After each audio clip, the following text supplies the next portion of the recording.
The Lower Healthcare Premiums for All Americans Act, which will be on the floor tomorrow, is the first big step in that regard. As has been noted about Dr. Miller Meeks and the other leaders here, it offers common sense solutions to lower premium cost for everybody, all Americans.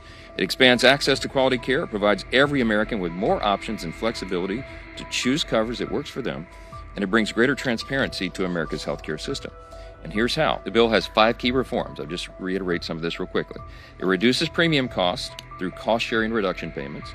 It brings pharmacy benefit manager transparency and removes the hidden cost of prescription drugs. It allows small business owners and independent workers to form association health plans. It provides more choice for employees to customize their health care plans, and it protects small businesses from costly regulatory overreach. Benchmark premiums on the Obamacare marketplace for every plan, listen to this, they've increased 80% overall since 2014. 2023, 29,000 Social Security numbers were used by multiple persons. In 2024, 68,000 Social Security numbers used by multiple people to bilk the system, to defraud the system, and to take dollars to themselves. This is the system that Democrats in Congress want to extend without any reform. I rarely get to raise the podium, but I'm going to take the opportunity this morning. Thank you, ladies. Good morning, everybody. Thank you to Dr. Miller Meeks for joining us on what is our last leadership press conference of the year. And I just want to say to all of you, press corps, thanks for being here each week and covering all of this. It's been a hugely historic week and year in so many ways, and a hugely consequential Congress, and you've had a lot to cover. So we do, as everybody has said, wish you Merry Christmas and Happy Hanukkah, and hope you get some well-deserved rest over the short holiday. Since Congress reopened following the end of the Democrat shutdown, the longest in American history, Republicans have passed, since we came back, 41 pieces of legislation, and of course, as you've heard this morning, we're set to pass even more. Chief among them is the Lower Healthcare Premiums for All Americans Act. It is aptly and appropriately named because that's exactly what it's going to do, as everybody has explained this morning. If you recall, Democrats shut the government down and kept it closed for 43 days so that Chuck Schumer could get political cover from the grassroots of his party. Remember that he had voted for the same CR just several months earlier in March. When the same vehicle came forward, he suddenly changed his tune, and that is because he caught a lot of political backlash for it. So he decided instead to shut the government down and fight. Well, everybody saw how obvious and how dangerous that gambit was. And so the Democrats tried to spin their selfish political decision to claim the whole thing was always about, quote, fighting for health care affordability. But that claim never made any sense because it ignores the very simple facts of the situation. It is the Democrats' Unaffordable Care Act that broke America's health care system, as has been recounted this morning. And it's the Democrats who have refused every good faith Republican effort to fix it along the way. Now, this is 15 years into this saga that the American people have been drugged through because the Democrats decided 15 years ago to break the system. They insisted when they passed the Unaffordable Care Act that it would reduce premiums, it would provide more choice and higher quality and all of that. And none of that ever happened. In fact, quite the opposite effect is what we have seen. All this was foreseeable, and that's why Republicans didn't support it. Premiums have skyrocketed, the quality of care has plummeted in so many places and in so many cases around the country, and fraud is absolutely rampant in the system, and it is costing everyone dearly. Yes, there is a health care affordability problem in America. It's a very serious problem for almost every family. But it is an indisputable fact that the Democrats caused that problem, and Republicans are the ones having to clean it up. For 15 long years, Americans have now faced skyrocketing premiums, fewer quality choices, inefficient care, and widespread fraud, waste, and abuse. Benchmark premiums on the Obamacare marketplace for every plan, listen to this, they've increased 80% overall since 2014. And they're continuing to rise. The Unaffordable Care Act marketplace has resulted in lower quality plan offerings and less consumer choices to date. Fraud is absolutely rampant. Paragon Health is one of the analyst groups, and they estimate there's over 6.4 million people who are improperly enrolled in the Obamacare exchanges. And a recent GAO study, the Government Accountability Office, found some staggering facts. It proved what we all know intuitively about the fraud that's involved in this program. They found that Obamacare's subsidy system lacks even the most basic guardrails to prevent fraud, waste, and abuse. And I think that study is something that you should all dig into. It should be on the front page of every newspaper because it is shocking and alarming. Over the last 2 years, for example, the investigators at the GAO, Government Accountability Office, they did a little experiment. They in 24 different cases, they applied for Obamacare subsidies. They did it fraudulently by intent. So 24 applications with no Social Security data attached, none of the information that's necessary to actually apply, no citizenship proof attached, and none of the income documents and all the things that they're supposed to be applied and included in an application. Now, guess what? Out of the 24, 23 of them were approved.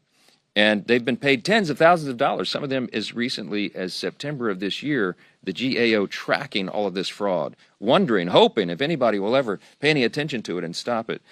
That's not the only thing they found. The report also found that in 2023, 29,000 Social Security numbers were used by multiple persons. In 2024, 68,000 Social Security numbers used by multiple people to bilk the system, to defraud the system, and to take dollars to themselves. You had, in one case, there was over 120 individuals using the same Social Security number to get these benefits, and it was never stopped. The GAO also found that more than $94 million last year alone was sent to insurers on behalf of people who were already deceased.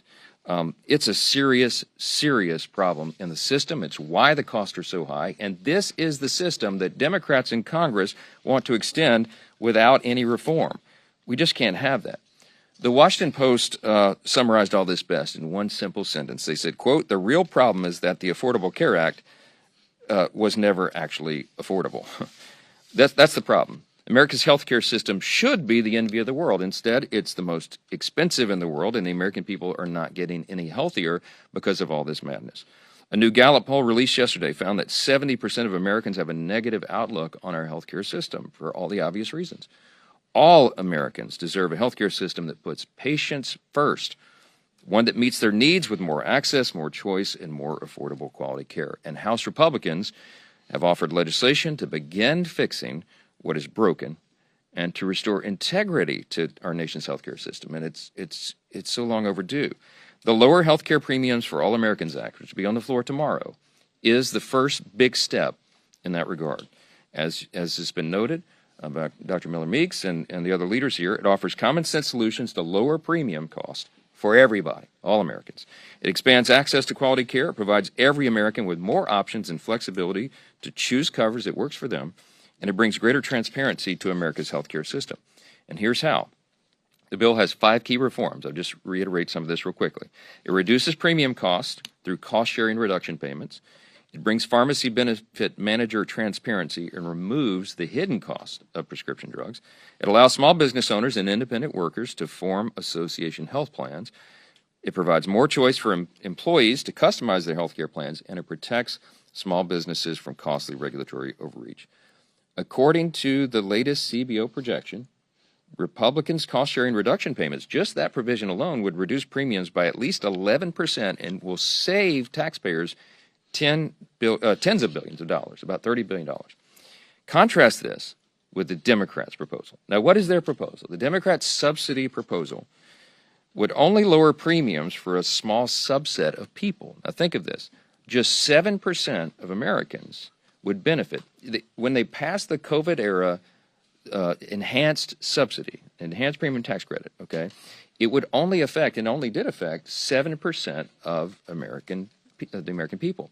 If it was extended today, if their gambit was done and without any reforms, and they expanded it for 3 years, which is what they tried to do in the Senate, and they failed last week, and what they would try to do in the House, if allowed, that would only reduce, for the 7% of Americans, it would only reduce their cost by 5.7%.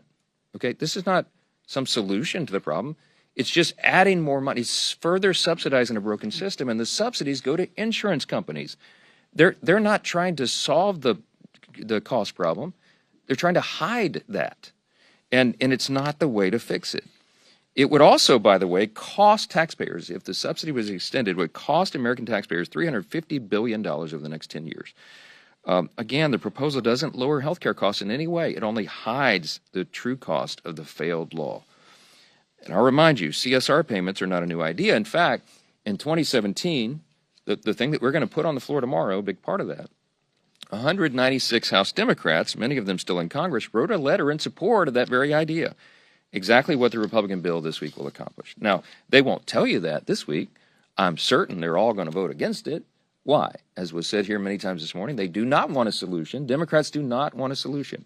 They want an issue in the upcoming election. And they think that the media will go along with this and that people will buy it. That, oh, their heroic effort to extend this COVID-era subsidy that they themselves created and that they themselves put the expiration date on at the end of this year, they're going to try to convince you that that's all health care wrapped into that. Remember, it only affects 7% of Americans, and it would only reduce their cost by less than 6%. Democrats also had a chance to support our provision in the Working Families Tax Cut in the big, beautiful bill. But House Democrats voted against it, and the Senate Democrats stripped it out. That cost-sharing reduction reduced everybody's premiums by almost 12%, and the Democrats fought to take it out. This is something that we're going to do this week. The Lower Health Care Premiums for All Americans Act is going to accomplish exactly what the title says. If it becomes law, premiums will decrease, access will increase, and every American will have more options and flexibility to choose the coverage that works best for them. It's called the free market, and we're the ones that advance those ideas. More options and lower costs. That's what the American people demand and deserve, and it is only the Republican Party that is presenting any ideas to do that. The Democrats want to keep subsidizing a broken system. We're fighting for that, and we will. I'll just close with this. In 2025, as I said, was a marquee year, a landmark year. I want to remind you all there's something noticeably absent from our end-of-year duties here. Normally, or at least in the past before I became Speaker, we would all be here with so much angst and drama and everything about the dreaded end-of-year Christmas omnibus spending package. You have not been able to write about that for now the third year because we broke the fever. We both broke the Christmas omnibus fever, and we're getting back to stewardship and regular order, and we're very proud of that. The third consecutive year, we've avoided that terrible congressional Christmas tradition, and we're getting everything working here again. Fixing the appropriations process has been a goal for me and this leadership team. It's been a goal for Chairman Cole at Appropriations and his leadership team, and we're well on the way to rebuilding that muscle memory. House Republicans have shown up every day and delivered real results for the American people, and we're going to continue to do so. We are excited about the years ahead. We look back now on what we've done all this year. We obviously passed the Working Families Tax Cut, the big, beautiful bill, the most significant piece of legislation that Congress has considered in my lifetime. Stephen Miller's had a quote that summarized it pretty well. He said, quote, "Each and every one of the individual titles in that bill will be considered one of the greatest achievements in the history of the conservative movement." They are conservative policies, but they benefit every American, and everyone will be seeing and feeling the effects of that in the first and second quarter of next year when all that becomes implemented. Here's, by way of reminder, real quick, legislation included the largest tax cut in American history, permanent extension of the reduced estate tax, Medicaid program reforms, expansion of SNAP work requirements, increased border enforcement and funding, no tax on tips, no tax on overtime, increased standard deduction for seniors, tax-free savings accounts for every child born in America, business tax provisions to incentivize investment and innovation and broaden the pathway out of poverty for more people. Wages will be increasing and costs will be going down. Many of these landmark provisions are set for implementation in the first, second quarter, as I said, and all boats will begin to rise. Just last week, Treasury Secretary Scott Bessent predicted $100 to $150 billion in new tax refunds, between $1,000 and $2,000 per household. And most of the estimates say that the average American household will have their take-home pay increase by at least $10,000. These are real, tangible benefits that this bill is going to offer to tens of millions of American families, and we're excited about what's ahead. It's just one more example of the many positive and transformational outcomes that we're going to see going into the next year. So far, House Republicans have passed 413 bills this year. We've codified 68 of President Trump's America First executive orders. We've repealed 23 Biden-era maddening regulations under the Congressional Review Act resolutions. We clawed back billions in wasteful spending through rescissions and opened numerous investigations into President Biden's failed administration. And we look forward to continuing all that work when we return in 2026 and we go into an epic midterm election cycle. With that, I'll take a few questions. I'm going to go to Bill Maloogian. What you doing on the front row, man? I'm glad to see you. Thank you, Mr. Speaker. Ahead of Jack Smith's deposition tomorrow, there's a new report out this morning that DOJ is getting ready to hand over Congress a batch of emails, specifically to the House Judiciary Committee. And in those emails, they allege it says that the FBI warned the Biden DOJ that there wasn't probable cause to raid Mar-a-Lago. Are you aware of this? Are you expecting to get these emails later today? What's your response? I've heard as much as you just reported there, and I have not had an opportunity to review any of that yet. But it would verify and I think affirm much of what we understood from the very beginning. As you all know, I used to serve on the House Judiciary Committee before I was made Speaker in October of 23, and we spent a lot of time uncovering just the complete and total weaponization of the Department of Justice under the Biden administration. They used it to go after political enemies, and chief among them was, of course, Donald J. Trump. And they abused the system, and to me, the great harm of it all was that they really eroded the people's faith in our system of justice itself. I mean, that's the most dangerous thing. If people don't believe that our justice system is actually equal justice under the law, that Lady Justice is actually still wearing the blindfold, that everybody gets the same treatment under the law, it's a really serious challenge for a constitutional republic. And so this is some shocking revelations to a lot of people. It's not to us. We understood that this was happening the whole time. The evidence, I think, and I expect will verify all of that. And there's going to have to be appropriate accountability. I mean, accountability is key here. It's important because if you're going to restore the people's faith in the justice system, you have to show them that there are serious consequences for people like Jack Smith who abuses that system. We have to ensure it doesn't happen again, and we'll see how all that unfolds, but it's going to be a very, very interesting, important development. Yes, ma'am. Second row. Yes. Thank you, Mr. Leader. This morning, Congressman Mike Lawler said that it was political malpractice to not allow a vote on the ACA subsidy extension this week. What's your reaction to that, and will Republicans suffer any political blowback for not allowing something like that to come to the moderates? Well, Mike Lawler is a very dear friend and a close colleague of mine. And ironically, weekend before last, I was in New York in his district on Long Island, and we were campaigning together, ensuring that he gets reelected. Mike Lawler fights hard for New York, as every Republican in this conference does for their districts. The districts are different. They have different priorities and ideas, but we do have, there's about a dozen members in the conference that are in these swing districts who are fighting hard to make sure that they reduce costs for all of their constituents. And many of them did want to vote on this Obamacare, COVID-era subsidy the Democrats created.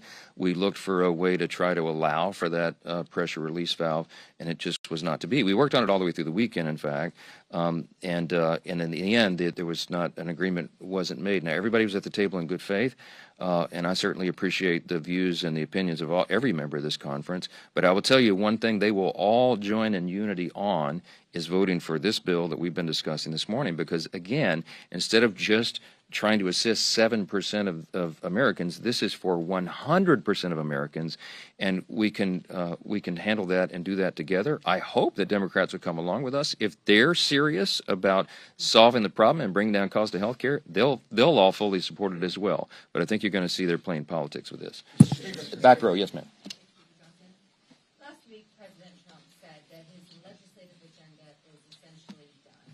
So why should voters vote for Republicans in the midterms if there's nothing left to do legislatively? Well, I don't know which comment you're referring to and in what context, but I'll tell you, I talk to the president sometimes multiple times each day. He and I and his team and our teams work around the clock. Literally, the president and I will talk sometimes at midnight and then again at 6 a.m. I mean, this president doesn't sleep. He's working all the time. The agenda is aggressive. There is much more to do. I think what he's sometimes when he's taken out of context on comments like that, he's referring to what we accomplished with the Working Families Tax Cut, the big beautiful bill, because there's so much in that a lot of people said, wow, you guys checked all the boxes. Well, we did. to a certain extent, but there is so much more to do. And we're going to have a very aggressive legislative agenda coming right out of the gates in January. We're going to continue to work, for example, on healthcare to continue to bring costs down for the American people, to bring down the cost of living overall. You're going to see an aggressive affordability agenda, and we're going to see continued codification of the president's executive orders. He's up to about 200 of those. Probably about 150 of them are codifiable by Congress, and we're working steadily through that list. You're going to see us delivering for the American people while the effects of that giant piece of legislation that we did on July 4th, got signed on July 4th, comes into implementation. So much more yet to do. And the president and I talk about that almost every day, and he's excited about it, and I am. Yes, sir. Front row. Right. So Yes. there's a lot of Republicans who would still like to see health savings accounts set up as an alternative to the premium tax credit. Mm-hmm. I'm curious, why is that not in this bill? Is that something that's still on the table? Very much on the table. The president likes the policy as well. I see my doctor colleagues here. Yeah, Dr. Miller Meeks is nodding in agreement. The Docs Caucus the Doctors Caucus in the Republican conference works on these things, and I think we could get broad consensus on that. What we anticipate going into the first quarter of next year is possibly in a reconciliation package or in regular order as standalone. Ideas just like this. We have a long list of things that we know will reduce premiums, increase access and quality of care. And again, we're the only party that's going to be bringing that forward. The Democrats have zero ideas, zero concepts, and zero legislative plans on anything they'll propose other than just subsidizing the broken system. So there's going to be a stark contrast between the two parties. That'll be a big part of it, and I think you'll see a lot of that discussion going forward. Yes, ma'am. Last one here. Follow up on that. Here, at the end of the year here, people have already enrolled in their health care plans. You guys were out for 2 months during the shutdown. Why has it taken until the end of the year to start addressing, putting to the floor these health care bills? And what is your message to those who are going to see their premiums rise next year anyway, because it seems unlikely that Congress is not going to be able to get something together by then? The health care bill on the floor tomorrow is right on time. There's always a good time to reduce premiums for health care. And remember, the Republican Party, since the Unaffordable Care Act became law 15 years ago, we have been working steadily, producing ideas, trying to address this. We tried to repeal and replace it, as you all know, in our ultimately failed attempt back in the first Trump administration at the end of 2017. The famous John McCain thumbs down tanked the effort. And since then, the roots of Obamacare, the Unaffordable Care Act, have gotten so deep in the system that it's no longer possible to just pull it out at the root and chop it off and start over. It's too deeply ingrained, and so now we have to take it step by step to reduce cost and repair the system, and that's the ideas that we have. You're talking about the longest shutdown in U.S. history. The Democrats would come out, and they did it for political purposes. When they took us off the field effectively for 43 days, as soon as we got back, let's remember, because history is being revised here every day, we got right back to the appropriations process, remember, which was so critically important, and all the other measures that we were pushing through. We got done on that steadily through the year, and then we turned the attention to health care, knowing it was coming at the end of the year on the subsidy and that new ideas would be presented. We didn't start this in October, November, or December. This is something the Republican Party has been working on for years. I've mentioned in here before, when I was chair of the Republican Study Committee, the largest caucus of Republicans in Congress, we had 158 members back in 2019, and we produced a 2-volume set on conservative common sense solutions to fix health care.